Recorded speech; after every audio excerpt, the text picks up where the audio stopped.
Some stories are written in stone, but this one was written in concrete and steel. A story that reached for the clouds to solve a problem that was grounding an entire city. Okay, so picture this. Toronto in the early 1970s.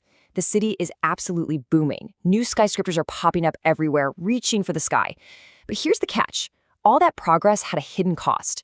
The very steel and glass meant to signal the city's rise were actually creating a citywide blizzard of static, messing up TV and radio signals and just causing total communication chaos. So what do? How do you solve a problem that's literally born from progress?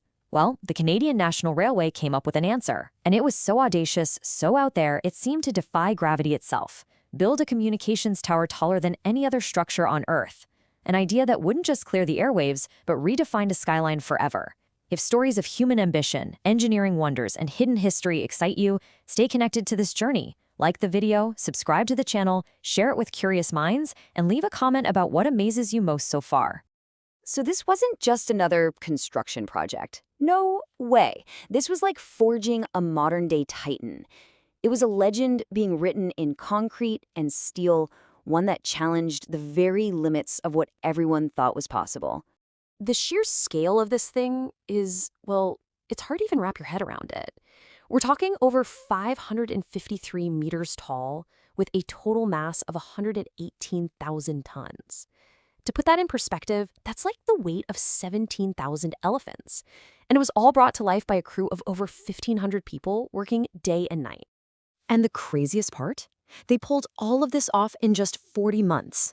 From the moment the first shovel hit the ground in February 73 to the grand opening in June of 76, the pace of construction was just absolutely relentless. So how in the world did they build it so fast? Well, they used this pretty revolutionary method called slipforming. Imagine a giant mold that just keeps inching its way up, pushed by hydraulic jacks, while concrete is poured in nonstop, 24 hours a day. What you get is a single, seamless, incredibly strong pillar. This process was so incredibly efficient that the tower grew at a speed that is just mind-boggling. 6 meters, that's about 20 feet, every single day.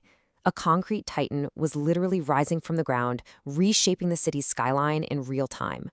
But of course, the greatest challenge was saved for last. The tower's built, but how on earth do you put a massive 102-meter steel antenna on top of a structure that's already way higher than any crane can reach? You call in a specialist, a Sikorsky Sky Crane helicopter with a nickname Olga. In this incredible display of aerial precision, Olga lifted 44 separate pieces of the antenna, one by one, so workers could bolt them all together at the very summit. And with that final piece in place, the tower was officially the tallest freestanding structure in the world. So the tower is built, it's a world record holder. Now what? Well, the focus shifted from building it to actually experiencing it. Today, more than 2 million visitors a year come to see the world from a completely different point of view. Your journey to the sky starts in one of those high-speed, glass-fronted elevators. You just watch the entire city shrink below you as you shoot up to the main observation deck in a dizzying 58 seconds. And if you're feeling brave, there's the famous glass floor, where you're standing on a thick pane of glass 342 meters above the ground. So the big question is, how strong is it? Well, it's designed to hold the weight of 35 moose. Yes, you heard me right. 35 moose. Now, for those who want a 5-star meal to go with that 5-star view, there's the 360 restaurant. The whole dining room makes one full, beautiful rotation every 72 minutes, so your view of the city is constantly and spectacularly changing. But for the real adrenaline junkies out there, there's the EdgeWalk. And yeah, it is exactly as terrifying and awesome as it sounds.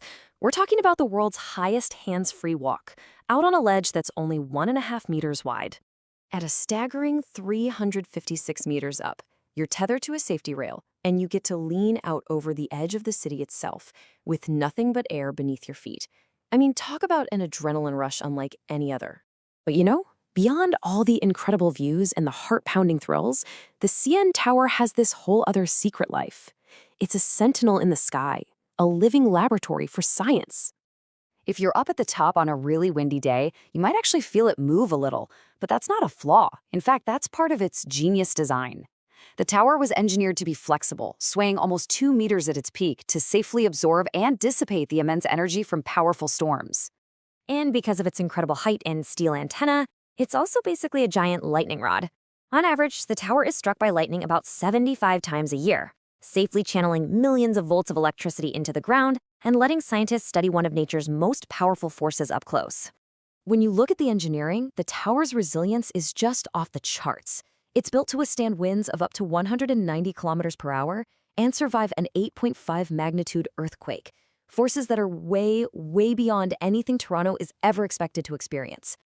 Over the decades, the CN Tower has become so much more than just an impressive structure.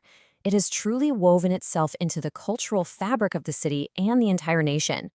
I mean, it serves as a vertical marathon course for charity climbs, all 1,776 steps of it. And at night, it becomes this amazing canvas for dazzling light shows that celebrate national holidays and champion important causes. It really is a beacon of pride on the skyline. In the end, the CN Tower became exactly what its builders dreamed it would be. It wasn't just a structure that solved a communication problem or rose above a city. It was a structure that truly inspired a nation with its ambition and its ingenuity. And that really makes you think, doesn't it? As we look to our own horizons, what are the monuments that will end up defining our future? If this towering story left you inspired, don't let the journey end here. Like the video, subscribe for more stories that reach beyond the ordinary, share it with someone who loves history and wonders of the world, and tell us your thoughts in the comments. Thanks for watching.